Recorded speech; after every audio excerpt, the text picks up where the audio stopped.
It should.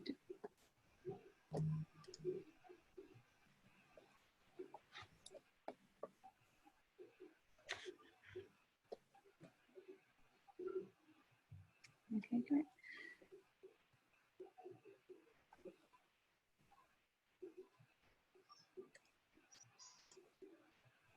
Okay, welcome everybody. We're just going to give us a couple more moments to allow people to join, and then we'll get started.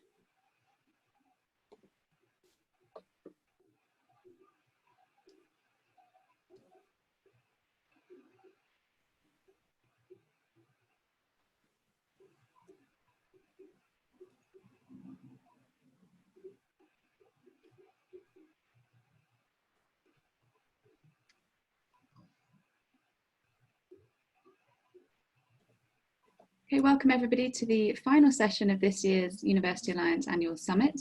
I'm really pleased to be able to hand over shortly to our chair, Professor Debra Humphris, who's going to talk us out of the conference, and our CEO, Vanessa Wilson, who's going to announce the winners of our University Alliance inaugural awards. But first, I just want to say a massive thank you to all of you for all of your engagement and enthusiasm and participation over the last 2 days for this conference. We've really enjoyed the sessions, and I hope you have too. And we look forward to hopefully being able to be together in person for next year's event. So I'd like to just hand over now to Professor Debra Humphris, our University Alliance Chair. Beth, thank you very much. And before I go any further, I have to say to Beth and the team at the UA, thank you so much for moving so rapidly to organise such a great event online. If nothing else, I can say I've learned a huge amount about the properties and powers of Zoom. And thank you to everybody for participating. I'm really pleased to be joining you as the chair of the Universities Alliance, and this is the first summit where I've been the chair, and thank you to everybody for participating. It's been really a really great coming together. It's interesting to reflect on my 9 months as the chair of the UA, not only as the new chair and the new officers, but also Vanessa and the new team. When I started, we were really worried about ongoing political uncertainty around Brexit, around never-ending cabinet reshuffles, around a general election, and lo, we have a pandemic. So it's been an extraordinary time to be the chair of the Universities Alliance. Not an easy period to steer an organisation through those changes. But I have to say, I think in these most challenging circumstances, and with Vanessa at the helm of the team, I think we as a bunch of universities have come together in an incredible way and have strengthened the way we work together. So I'm really proud of the organisation. I'm really proud of everybody who plays a part in it, and how we serve our communities in this extraordinary time. So as an alliance of universities, we have, in this period of time, we've finalised the strategic plan for the next 3 years with the help of everybody. We've agreed principles to underpin how we are as a set of institutions and to deepen those relationships. We've built strong relationships and influencing with government and across government. That engagement with the political system, clearly as a lobbying organisation for our mission, is incredibly important, and I'm deeply grateful to everybody who has played a really strong role in doing that, to the team at UA, to Vanessa, and for colleagues across all the institutions for your networks of connections. We formed strategic partnerships certainly across health and education, key public sector areas where we're making a difference, where our voice is being heard, and where we're focusing on solutions, not problems. And in that time, I'm also really delighted that we welcomed 3 great new members. So hello and thank you to colleagues at Birmingham City University, at Leeds Beckett, and from the 1st of August, colleagues at Anglia Ruskin University. It's great to have you involved. And again, more networks, more connections, more great practice, more wonderful colleagues. And of course, in this time of the pandemic, we've also, each of our institutions in our communities, been making a real difference. So in the way that we prepared student nurses and social workers and medics for the front line, we've manufactured hand gels and face masks and PPE. We've built a field hospital at UE, which is extraordinary. We've turned our accommodation over to key workers and rough sleepers and worked with local authorities. I mean, these are just a few of the many ways. Staff and students volunteering, not just in local communities, but back into the NHS as well to support the efforts. So thank you. That's what our universities are about, making a real difference in our communities. So whilst we're in a world that continues to be uncertain with COVID-19 and it impacting every one of us in our daily lives, I think our collective endeavour as the universities and alliance becomes stronger and even more clear about our unity of purpose. The year ahead is going to be really important. Remembering what we've learned from this period, what we've learned about ourselves and what we've learned about each other, and the mission of our universities, I think is crucial to us playing our role in the economic, social and cultural recovery of our communities. So now to the summit, and again, the theme of the summit was building on our strengths and serving our communities through crisis and beyond. And I think each of our institutions in their own way has absolutely demonstrated that. It was a great pleasure to have the University's Minister Michelle Donlan address us yesterday, and to hear from the Shadow Minister Emma Hardy today. Both of them gave us food for thought, but I think they both opened up opportunities for us to influence, to provide solutions to the challenges they face. And they both, I think, recognise they don't have the solutions, they look to us to help. So we must play in that role and grasp that opportunity. And to Lord O'Donnell for really giving us a really powerful focus on putting well-being at the heart of our communities, both as organisations and local communities. That was really insightful. And during the workshops, to pause and think strategically, and great to hear from Ian Martin from Australia. The challenges that we're facing are global, not just local. So thank you to everybody. Thank you for your contribution. I hope by the medium of Zoom, that I think is now an everyday part of our life, you feel far more connected to each other. And I'd also think that the networks, and I'd say thank you to the UA team, the networks that have been established over this period between colleagues in institutions have formed a really powerful bridge between us, each in differing roles, to actually share good practice, to be a team, to be connected. And I'm going to hand over in a minute to Vanessa to announce the extraordinary winners of the first awards.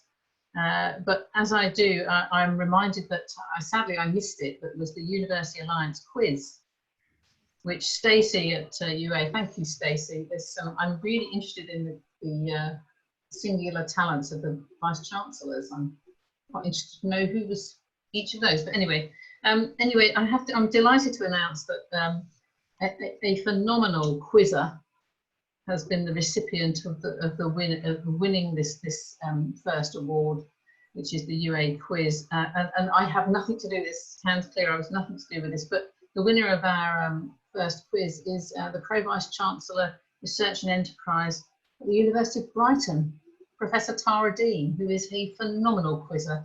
No fix here, but well done, Tara. Congratulations. So I'll now hand over to Vanessa to name the rest of the awards. Vanessa. Thank you, Deborah, and may I take this opportunity to pay tribute to you as Chair of UA. So on to the UA Virtual Awards. So we decided to introduce a new feature to the summit this year, the UA Virtual Awards, based on a new set of principles that have been co-created by our member VCs, to recognise those individuals and teams that have exhibited values and behaviours that we believe are synonymous with being part of the Alliance. A judging panel was made up of representatives from across the Alliance membership who judged the nominations, and I'd like to take this opportunity to thank each of the judging panel for their contribution to this important task.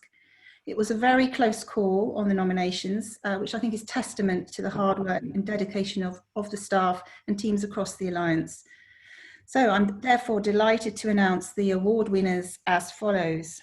So the Unity Award, an award recognising the key values and behaviours that have helped unite, or support a group of people leading to a positive result or outcome is awarded to the UWE Bristol Nightingales for their work in delivering the UWE Bristol Nightingale Hospital. The Professionals Award, an award recognising a commitment to professionalism as well as positivity to deliver positive outcomes and results in challenging circumstances, is awarded to the Doctoral College at the University of Brighton. The Innovation Award, recognising a commitment to presenting positive solutions and innovations, is awarded to the Desktop Support and Security Team at the University of South Wales for their work in tackling student digital poverty head-on. The Integrity Award, recognising integrity and commitment to openness and honesty, is awarded to Lorraine Slater, Research Student Officer in Recruitment and Research Development at the University of Brighton. The Alliance Award, recognising a commitment to collaborative working, is awarded to the Future Quest team at UWE Bristol for their work in collaboration across 2 universities, FE colleges and a range of third sector organisations delivering a regional outreach programme as part of the Uni Connect programme. The Star Award, recognising the values and behaviours that lead to a culture environment that is consistently positive and rewarding for all involved, even in the toughest of times, is awarded to Ali Bushnell from Coventry University for their dedication and work in communicating and engaging with students. And finally, and very fittingly, the Brave Heart Award, which recognises individuals whose actions and behaviours convey a true sense of conviction to do the right thing, often going above and beyond and deploying influence to achieve a positive outcome in potentially trying and challenging circumstances, is posthumously awarded to Emily Hughes from Kingston University, who sadly passed away in April at the age of 35. Emily is recognised with this award for her enduring belief that anyone with the potential to benefit from higher education should be able to do so, regardless of their background or circumstances. Emily's support for care leavers, young adult carers, estranged students and forced migrants to give them that opportunity to achieve their academic and career ambitions has been transformational, and we dedicate this award to the work of Emily.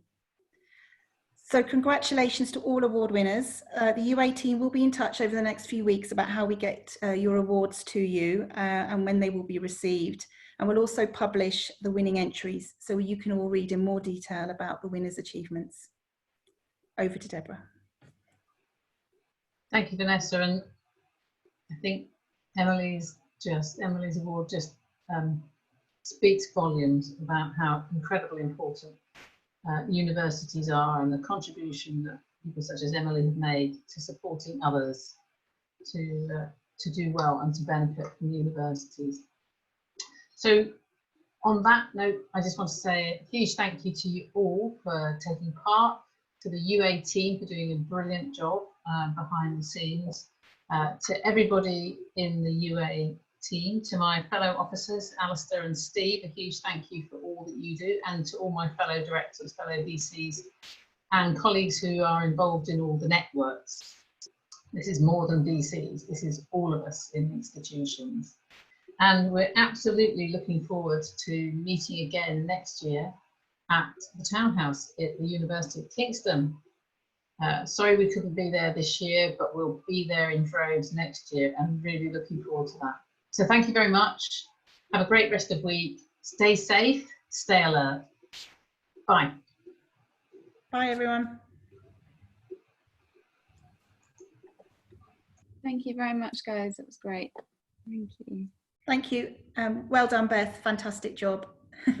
Welcome. Thank you. Right. I will speak to you on the other side. Okay, bye.